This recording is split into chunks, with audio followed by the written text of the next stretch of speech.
કાકા છોડી છોકરો ઓના મત તમે એ, કરો ટીકો બાપા આવે છે, છોડી એ. છોકરાને ગયેલા છો.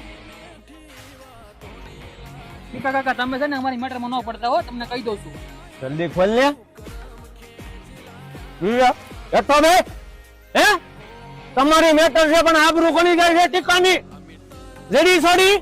હે રેડી હવે ટીકો જાણે છોડી છે હવે ટીકો જોડશે કાગળિયા હું લઈ જઈ ધર્મ તારીખનો દાખલો ને આધાર કાર્ડ એની જગ્યાએ એની માનું લે ઘરેણા લઈ ગયેલી છે ઘરેણા તારે ઘરેણા જોવે કે છોડી જોવે છોડી જોવે હે છોડી જની સાહેબ છોડી છોકરાના ફોટા નાખું છું હા મારે છે ને છોકરો અને છોડી મારે 48 કલાકમાં જોવે તમે ગમે એમ કરીને જોડો મારે છોડી છોકરો જોવે લોકેશન રાજખીણ નું આવે છે. હલો પાક્કું છે ને તું ત્યાં ધ્યાન રાખજે અરે ભલે માંડવી પડે બાપા ઈ છોડી છોકરો છે ને ત્યાં ભાગવાનો જોવે તું ને ધ્યાન રાખ ના સાચો નહીં હલો ગાડી કાઢો